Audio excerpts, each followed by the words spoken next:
Welcome everyone to the 2025 MLB Draft.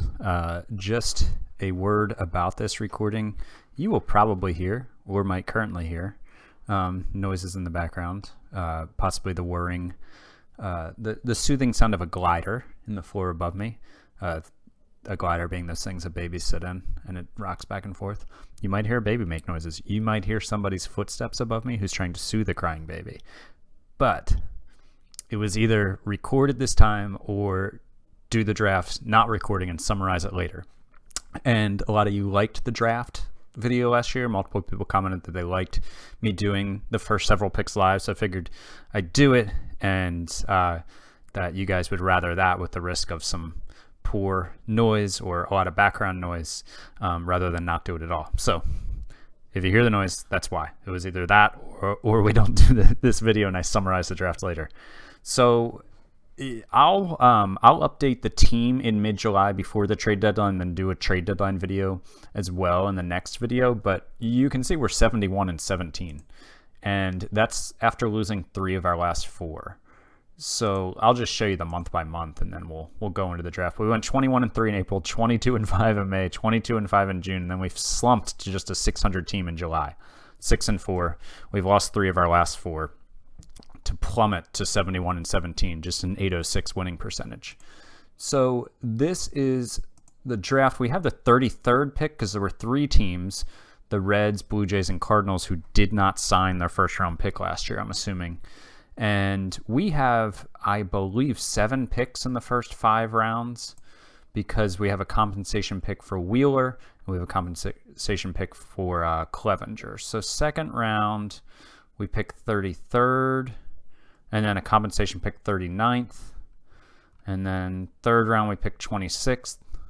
Fourth round, we pick 28th. And then a compensation pick 30th.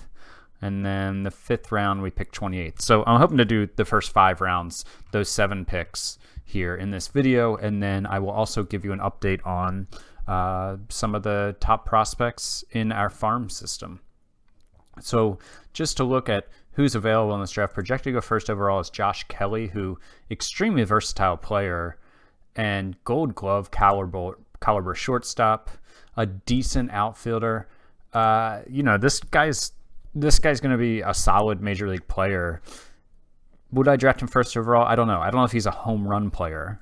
No pun intended, actually, because this discipline is not good and this home run power isn't good. But I mean, he with this good of an avoid Ks and this good of a contact, I mean, he could be in a league average bat and a Gold Glove caliber fielder. Which, as I said before, if you can do that at shortstop, you're a star player. So this guy looks like he's pretty likely to be a star, but I don't know that he's like a perennial MVP candidate kind of guy.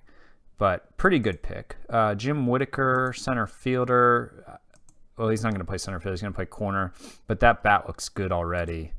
And Jeremy Christensen, first baseman. He looks fine. Caleb Ford.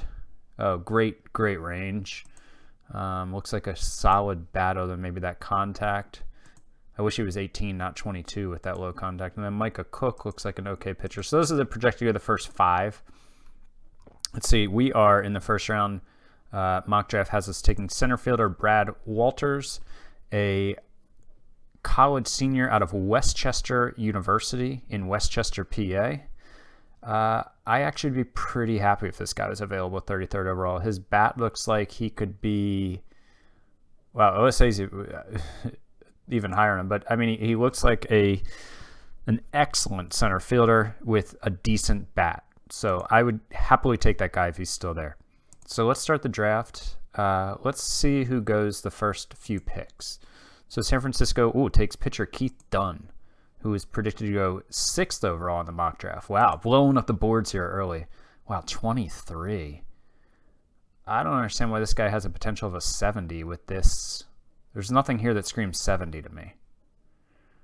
And his changeup probably won't develop. I think that's a really bad pick. I would not have taken that guy first overall, even with the OSA rating. So Detroit says, thank you very much. Jim Whitaker falls into our lap. He was predicted to go 2nd overall, though. Texas is going to take Eddie Polares. He was not in the top 5 either. Polaris was predicted to go 7th in the mock draft. Wow, some guys have fallen here. Ron Taylor, another guy, not. Right? Where is this guy? Ron Taylor. Wow, they're going off the... Am I missing this guy?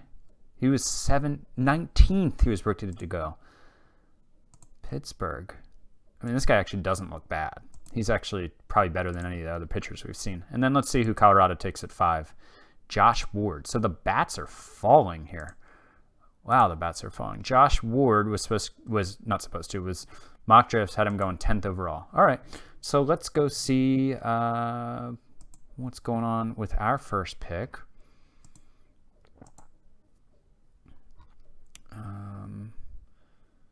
So it looks like there's some good starters out there with the bat.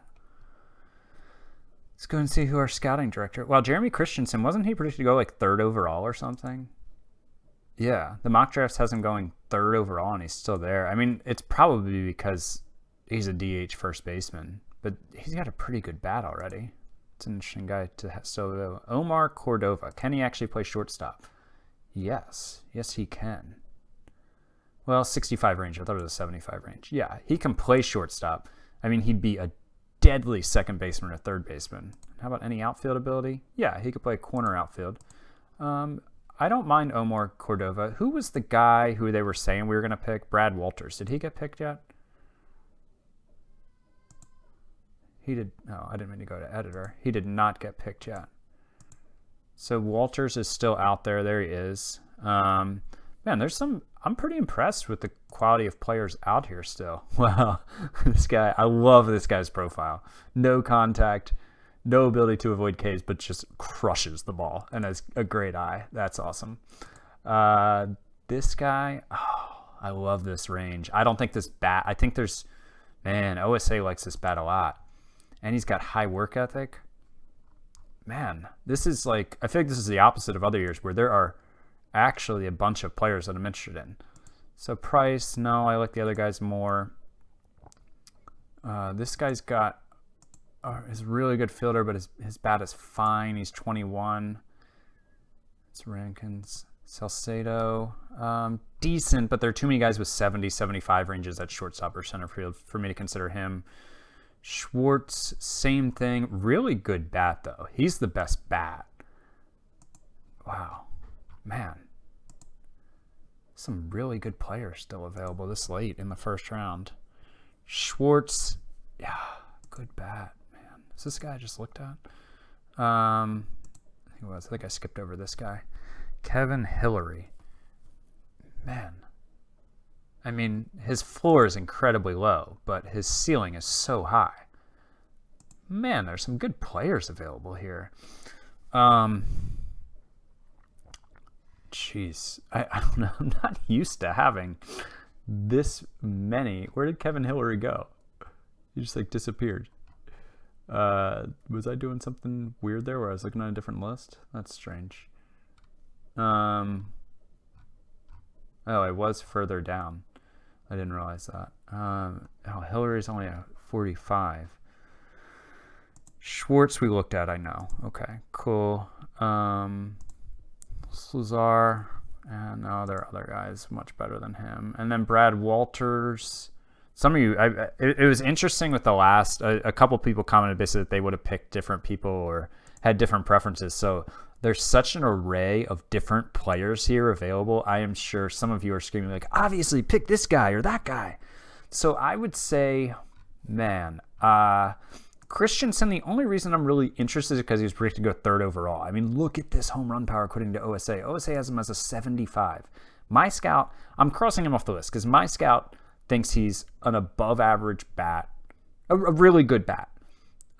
This is probably a guy who could make some all-star games with his bat, but he's not a superstar and he can't play any position. So Christensen is out.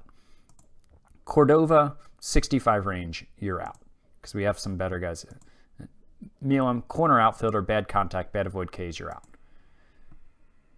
Pantoja is on the table. And then this is where one of my biases comes in to really consider the fielding. Because this just gives him such a high floor.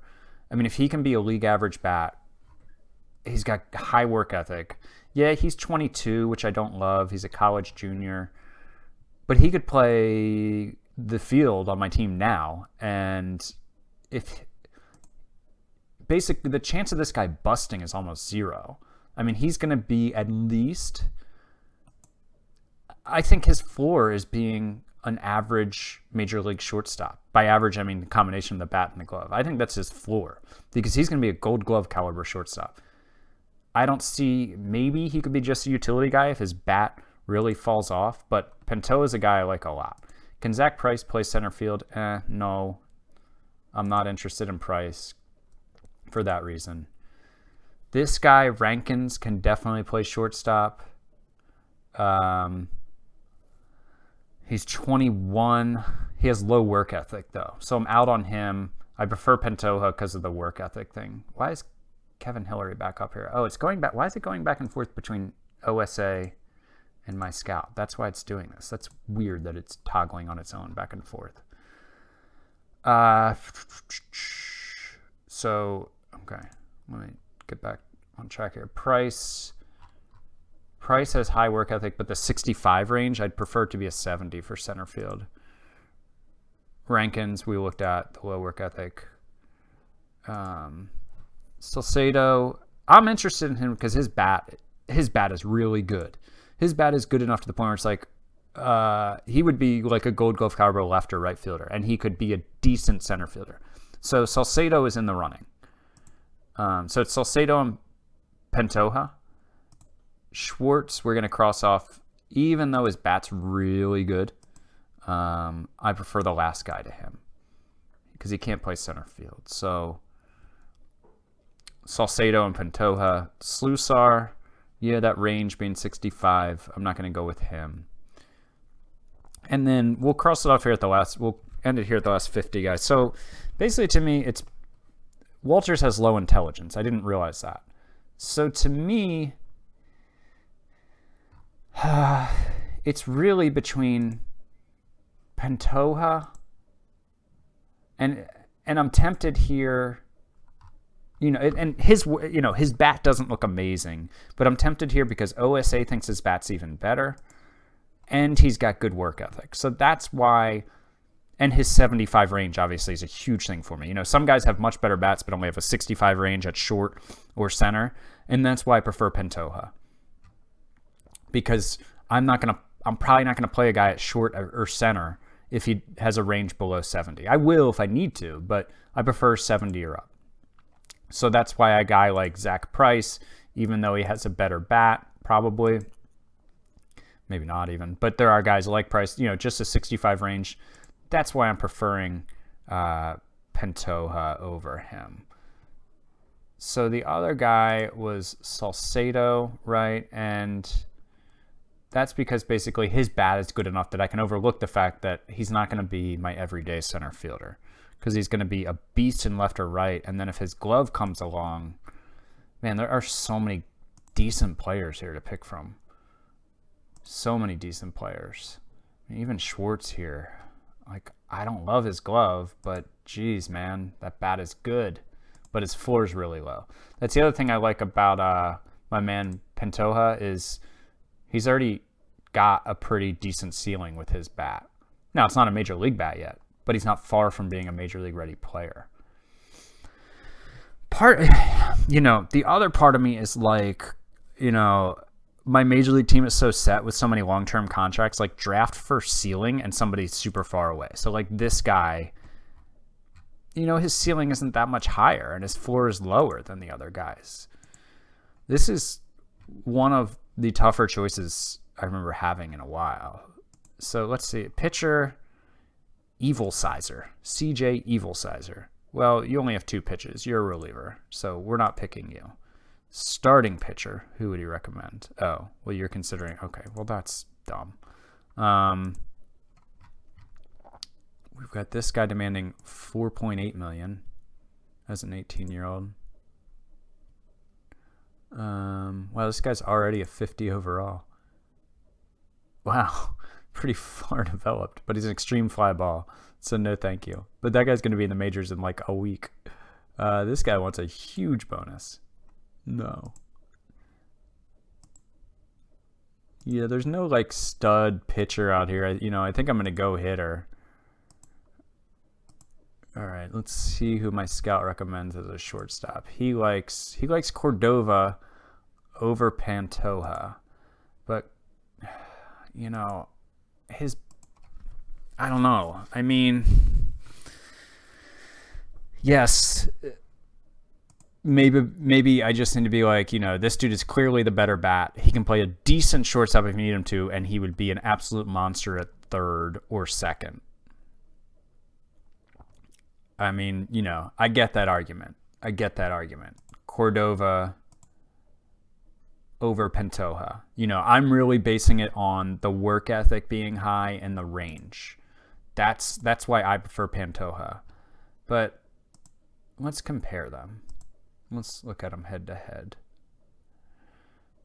So I don't care about current. Let's look at oh wait, it's right here. Sorry. My bad. So potential, gap, I never really pay much attention to gap, but so contact 45 and 40, not a lot of daylight there. Home run 45 for Pantoja, 40. Eye potential, there's a 10 difference of 10, 55 to 45 on the 20/80 scale. That's decent, but avoid Ks, Pantoja is better by 5. Cordova's a year younger. Oh no, I'm sorry, they're the same age. So, I really don't see enough in Cordova's bat here to outweigh Pantoja's range and work ethic advantage. So Pantoja is still my guy over my scout's recommendation of Cordova. And let's see who he recommends as a center fielder. Salcedo. This was the guy that I really liked, right? Or was it Schwartz? No, this was the guy that I liked. So let's compare him to Pantoja. All right, so contact, there's a pretty large advantage for Salcedo. Gap, again, don't pay much attention. Small advantage there for home run. Small advantage for Pantoja for I, and avoid K is a pretty large advantage for Salcedo. So Salcedo, contact and avoid K is much, much better. He's a better runner. The difference being the fielding. The range. So he can play shortstop. He would be a star shortstop. Salcedo can basically be an okay shortstop in center field and just a stud everywhere else. Left field, right field, second base, third base. I'd probably have him at second base if he was in the infield. So I guess, the question is his bat, does his bat outweigh the fact that Pantoja has good work ethic and the fact that Pantoja can play shortstop? And that's a really tough call, man. Because it's not like Salcedo is like an obvious perennial MVP candidate with the bat. He's going to be good. He's going to be a really good hitter if he reaches this ceiling. But Pantoja, I think Pantoja's glove is going to far outweigh Salcedo's bat. Now, obviously, all things being equal, I'll take an all-star who earns it through the bat over the glove. But man, this is a really difficult decision for me. I just don't know. Let's see. Who does he recommend if I say all batters? Oh, he goes totally off the board to a college catcher who we're not taking because he's got poor catcher ability. Okay. And what if we say we want a second baseman? Mike Winter. Good player.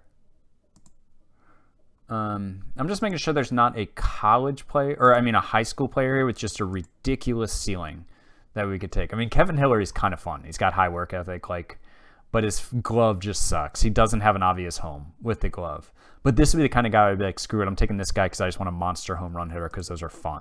And that's going to be the tiebreaker. But I'm not going to do that here. So what if we say we want a left fielder,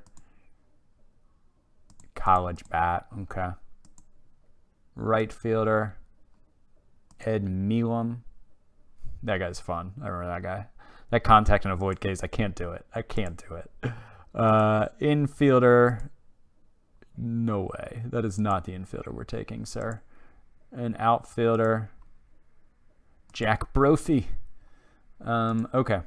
So, yeah, I think we are between Pantoja and Salcedo here. This guy, who's this guy again? Yeah, that's right. The low work ethic and intelligence. I really wish Brad Walters didn't have this low intelligence because I really like him. Let's take a look at a few more of these guys. Again, this is sometimes why I don't do the video, because I know this isn't interesting to everybody to hear me just hem and haw and go back and forth. This guy's a decent player. Pat Crow's not really much worse than some of the guys I'm looking at.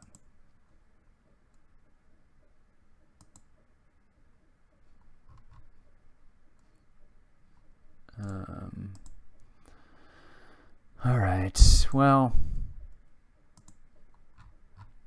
there's not a guy with a monster ceiling that I'm like, well, don't draft the safe guy.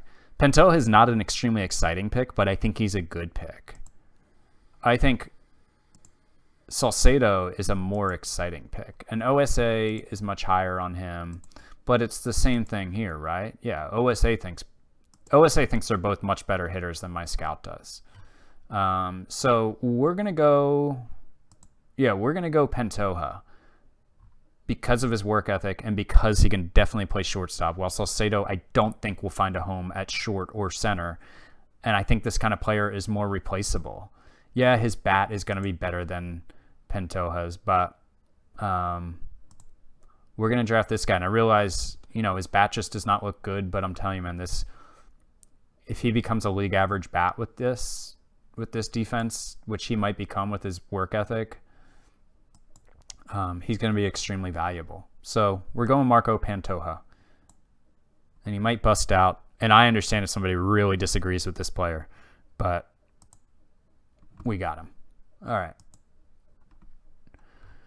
None of our guys are here. I was hoping maybe one of them would fall to the second round for some reason, but that did not happen. Oh, Evil Sizer's still here. I don't want to draft him. He's a reliever. All batters. Who you got for me? Ben Henderson. This is the catcher. Nah, man, we're not down with him. He can't play any position well enough. I was hoping my scout would make this pick easy on me. Oh, this is a good guy. Out of District Heights, Maryland. This is a good bat to have available in the second round. He's a corner outfielder. Can he play any infield? No. First base, but okay.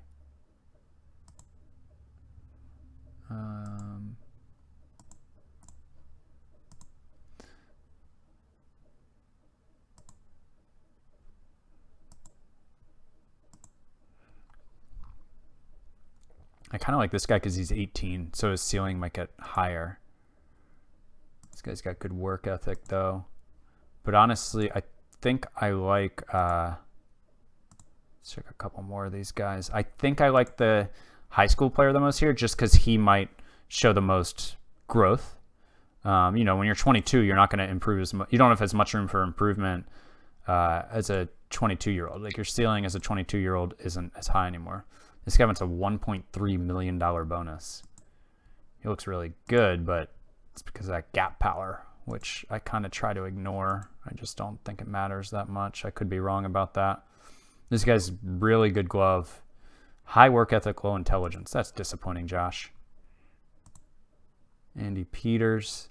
Really good outfielder with high work ethic and a leader. But I think I like this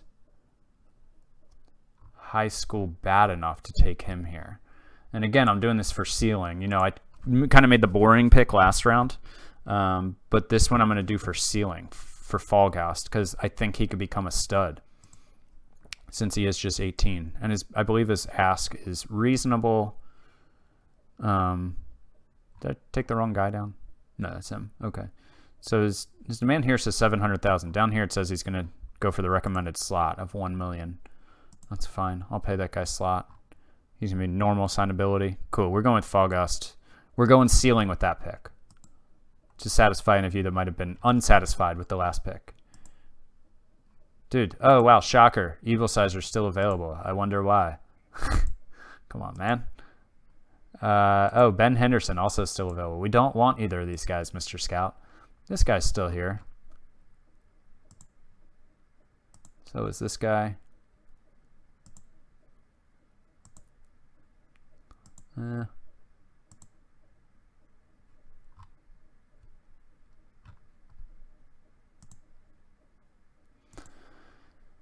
Ooh, this guy. This would be another like. Low work ethic. Never mind. It would be another like low floor, high ceiling player with which I'm all right doing given my first pick, and also given the fact that I have a pretty stocked major league roster right now, and I don't have any needs in the next couple seasons. Josh Norris is interesting just because of his glove, but we already talked about him. This guy's a 70 range with good work ethic. I kind of like Andy Peters. Not the sexy pick for sure. Let's see if we got any other.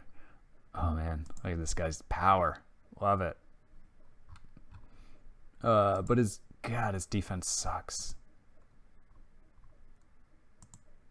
And then we're down to the 40s. Let's see. I don't know here.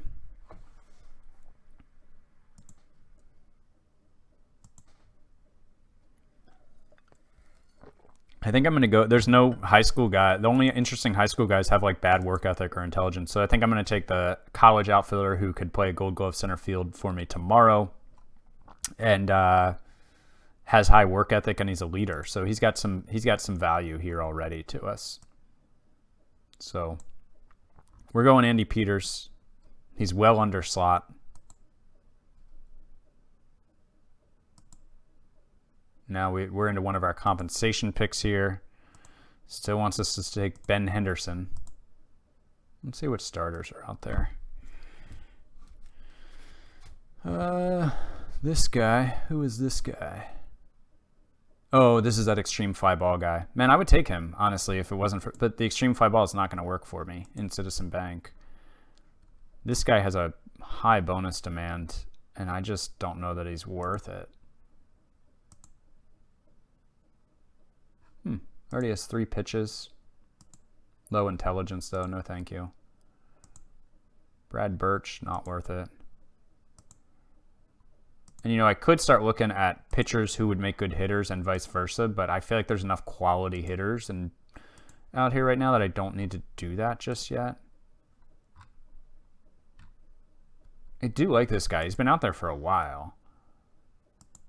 Like, as a third-round pick, he's a pretty solid player. Corner outfielder who could have a good bat. Oh, it just switched to the OSA thing again. I don't know why it keeps doing that. Oh, because I left it on OSA. Right. Duh. That's why it does it. Thank you to those of you who were probably screaming that the last time I was confused why it stayed on it. There it is again, because I did it again. Just looking at who OSA really likes. Oh, wow. So, I mean, I know he's just a first baseman, but this is a good bat to have available in the third round. I kind of want to take this guy. This is a fun pick. He's 21. Yeah, I'm going to take Chris Cardona. Thanks to OSA for pointing him out to me. He's fun.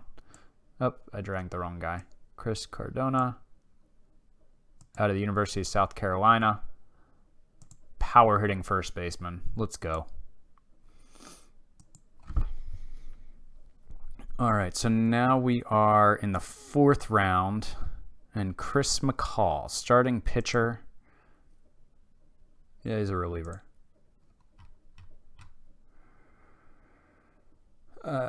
So I like that guy except for his work ethic.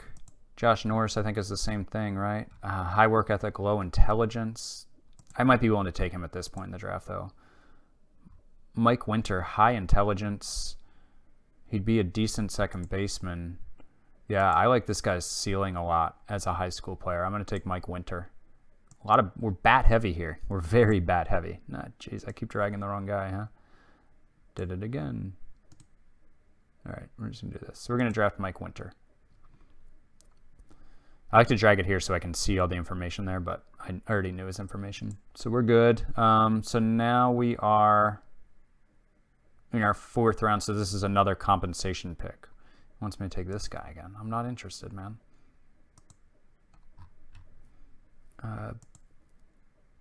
Billingsley is an low intelligence I don't love, but honestly at this point I'm not as turned off by that. High intelligence. But he wants 1.1 million. I don't know that he's worth that.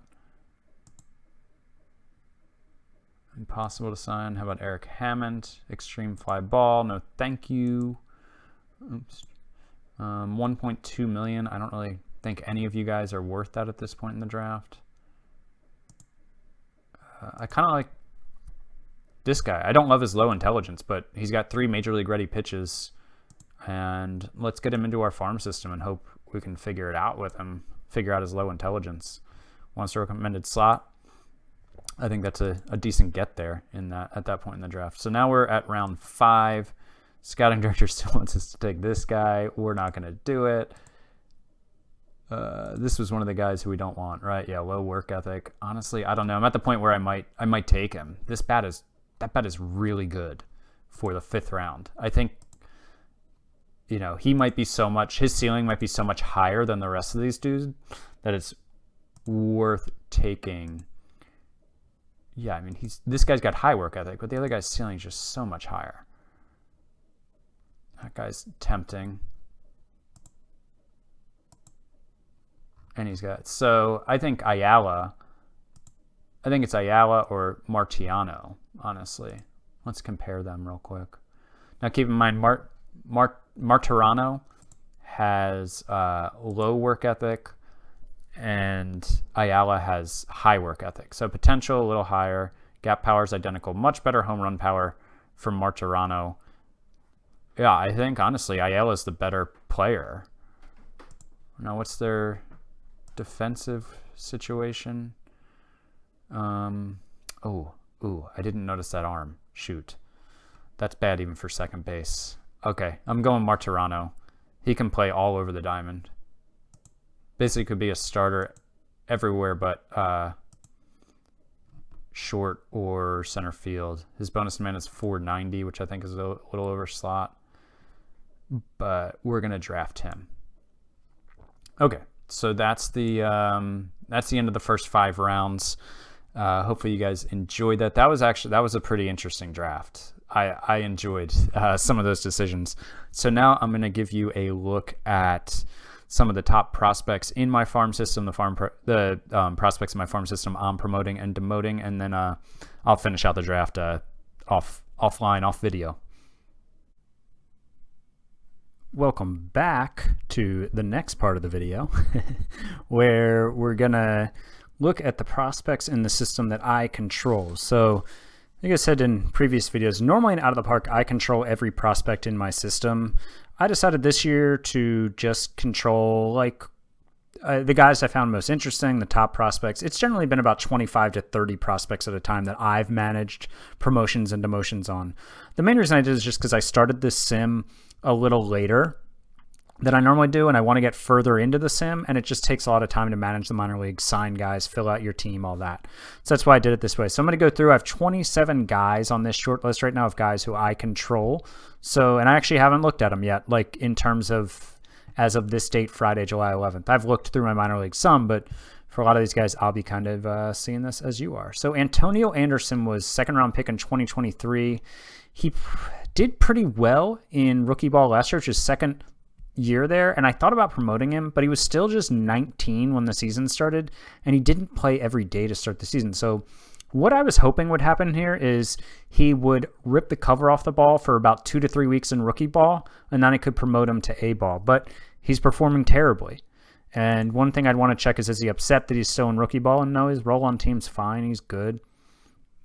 So he's just not doing well this year. Still looks like, he looks like a guy who should be better than this garbage, 47 WRC plus.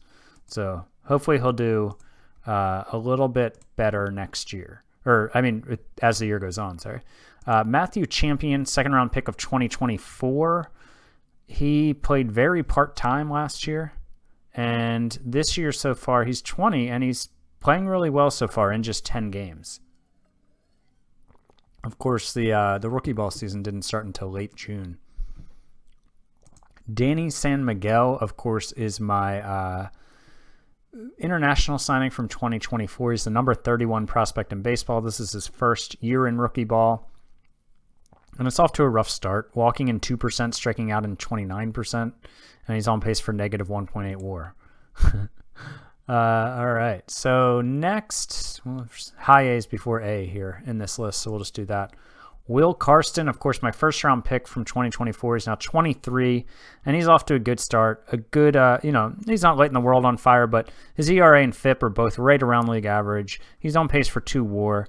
Given his age, I'll probably promote him to AA for the last month of the season, as long as he's still pitching all right, because he's pitching fine. He's angry that he's there, though. He wants to be in the majors, and he just got drafted like a year ago. Drew Gray is our favorite two-way player, pitcher and left fielder.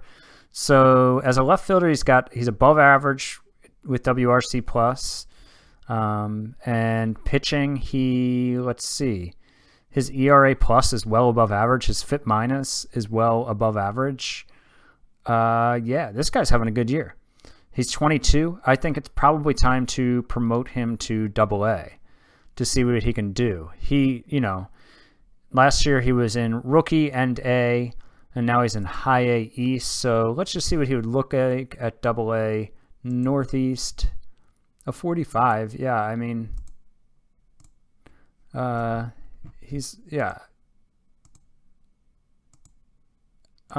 think it's probably time to promote him to AA. Let's just go ahead and do that now. Congratulations, Drew. And then also at high A, we have Nicholas Perez, who's the number 40 prospect in baseball. And he's just 20. He won't be 21 until September. And this is a guy who, he struggled in A-ball last year, but I still promoted him because he's a glove first guy. And I have him working on his second base. He's ripping the cover off the ball. To be honest, it's time to promote him, but I'd like maybe for him to get this second base up above 50, and then I'll promote him and have him work on third base. So just have him master another position before he goes up. So he's a little bit further along in terms of position eligibility as he moves up the system, because he's a guy who I'm going to get corner outfield eligibility for too. So he's going to be able to play all over the place. Jordan Agassi was a 17th round pick in 2023, a two-way player who's barely playing with the bat this year in A-ball. He's pitching and he's having a below average year.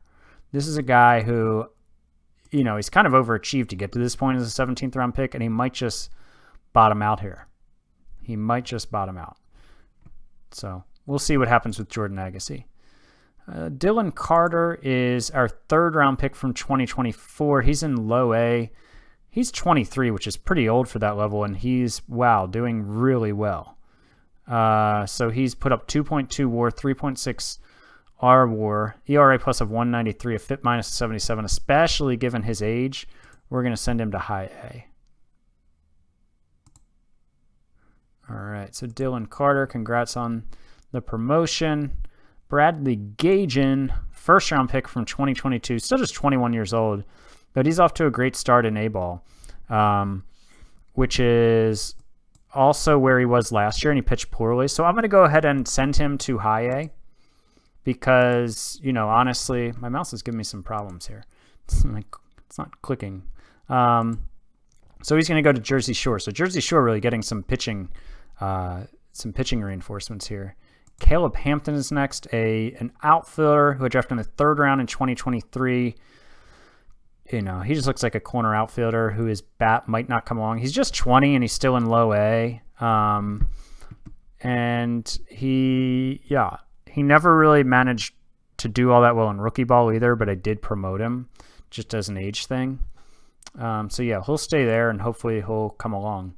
Lucas Kelly is a third baseman who is a two-way player, 7th-round pick from 2022.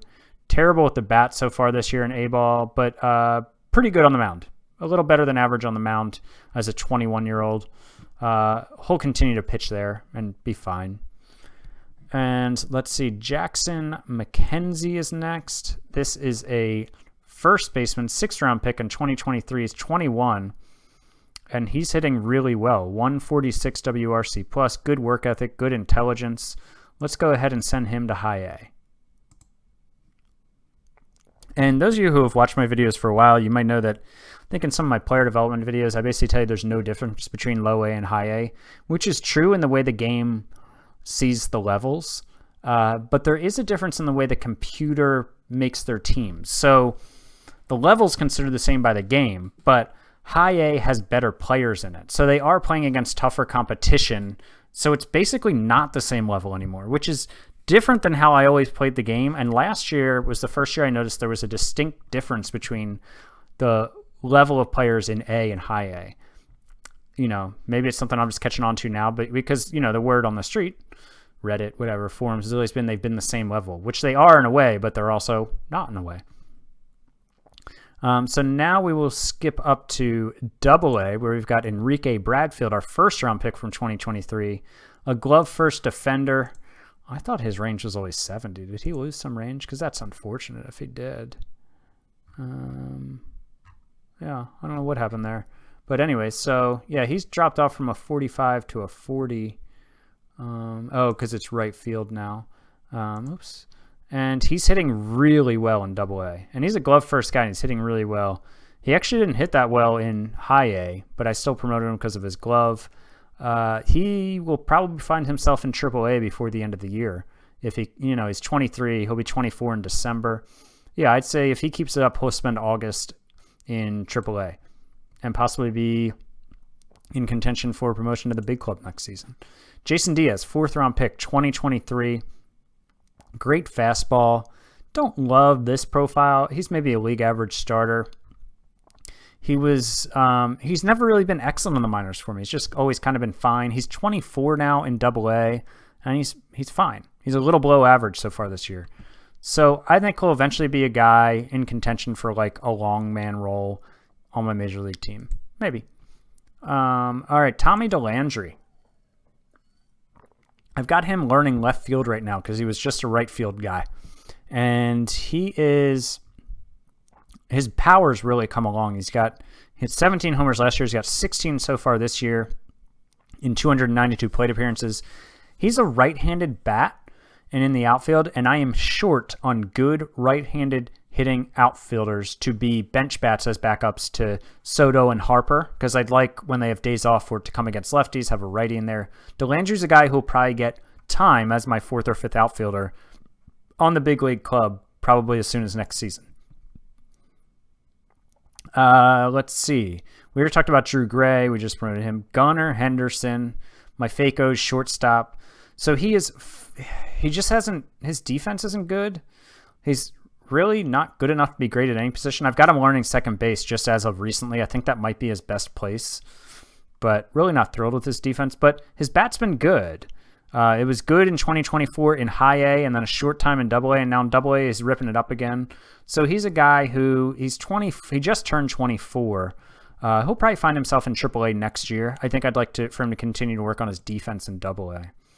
Kyle Mott, the number 87 prospect in baseball that we got in a trade in the offseason. Right about just below league average in ERA and FIP in AA this year. I think he's a guy who will be in AAA next year. I think just age-wise, prospect status-wise, these two pitches. But I don't know that that's going to happen this year because he's just not ripping it up. Casey Salk, my 1st overall pick as GM of the Phillies, 13th overall in the 2021 draft. And Casey is in AA and hitting the ball pretty well, 112 WRC plus. He's only 21, though. He's about to be 22 later this month.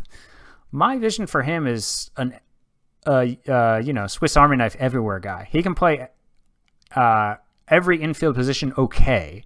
Like, he's not going to be great or good at any of them to be a starter if you're a defense first team, but he can also do that in the outfield. He can he'll have capability at first, second, third, short, left, and right.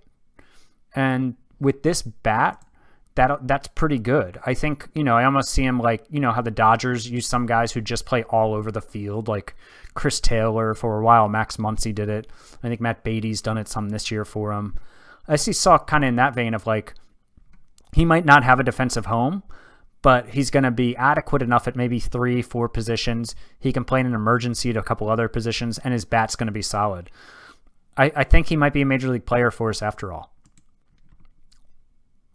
Oh, Mick Abel is in AAA and doing quite well this year. On pace for 2.9 WAR, 5.9 R WAR. Mick Abel, for a time there with injuries and some bad performance, now he is pissed off he's not in the majors. He's not on the 40-man roster yet. Number 91 prospect in baseball. I'll add him to the 40-man, and next year he'll be probably like a long man and a guy who goes up and down when I need a fresh arm. But I think he's got a future with the club. Dylan Castaneda, the number 20 prospect in baseball. Another guy who's pissed that he's not in the majors. And is it affecting his performance? Maybe. His FIP is exactly league average. He's 23. He's almost 24. It's his first year in AAA. He's had a bad year with BABIP, and his ERA is bad because of that, 5.13. But a 4.064 is manageable. His walks are a little high, and they've been a little high the last couple of years. Last year too, 5.1 walks per 9 at AA, and now 4.6 at AAA this year. So hopefully he can get his walks under control. Yoswar Garcia is a guy that was in the majors for me, if you remember the episodes from earlier, and he was just terrible. 67 plate appearances, a 12 WRC plus. I demoted him, and he's pretty bad there. He's just kind of like a depth outfielder on the 40-man. I don't know if he's ever going to be a huge difference maker for us. Nasim Nunez is really like our future utility infielder, I think. He can play every infield position really well. He's been a bit below league average with the bat in AAA this year, but he's not here for his bat. I think he'll probably spend some time on a major league roster starting next season as a utility type guy. A few more guys here. Johan Rojas is a guy who his eye and discipline is so bad, and he doesn't have a standout tool, and he's not a standout glove. Now, he could be a pinch runner. He could be a fifth outfielder for you if I need a right-handed bat. He's a little below league average in AAA, but I really think with this profile, he's going to need to rip the cover off the ball and really impress me to have a future on the big club. Drew Romo, of course, our catcher of the future, is having a miserable season at the plate with a 56 WRC plus, but still managing to be break even, exactly replacement level because his catching is so good. I think he'll probably be one of my two catchers next year, regardless of how he does. He's ready to be up in the majors. He wants to be up in the majors. He's a number 52 prospect in baseball. Kendall Simmons. This is a guy that the Phillies acquired in the 6th round in 2018. He is in AAA, where he ended the year last year on a high note after a late season promotion from AA, but he's been really bad this year, 37 WRC plus. What's up with that, Kendall? So hopefully he can come around because he looks like a decent player. And then, of course, last but not least, we have Rock Riggio, who you can see is on the MLB team. I promoted him for Garcia. And because of an injury to Lee, my designated hitter, which I'll go over in the next video. But I'll just show you how he's done. He's played very part-time because he did just get called up recently. But 17 plate appearances, he put up a 135 WRC plus. Now, he struck out in 35% of his plate appearances, and his BABIP is 500. So he's due for some regression here. But he had 4.4 WAR and a 175 WRC plus in AA. And no one in AAA was really performing that well, so I promoted him straight from AA. He was already on the 40-man. So yeah, that's the Phillies minor league system, eighth in the majors. And we do have one guy, this guy Edwin Flores. We got another stud international prospect this year. He's just 16, so he's still at the international complex, and he's not a great fielder, but I couldn't pass up on that bat. I mean, come on, look at this guy. Jeez, I mean, I'll DH him all day, every day with this bat. So, yeah, that's the end of this video. Hope you guys enjoyed it. Let me know what you think about the draft picks, the prospects. It was an interesting draft. I'm sure there were plenty of other guys that I could have gone with some of those picks. And if you evaluate players or have different preferences than me, you probably think I'm crazy for passing on some of the guys, because depending on your preferences, there were really good high ceiling guys, really good low floor guys, really good fielding guys, really good whatever, so depending on what your preference is, you might think I made a really bad pick somewhere. So let me know what you think, who you would have gone with, and be interested to hear. And thanks as always for watching, and I'll talk to you guys later. Bye.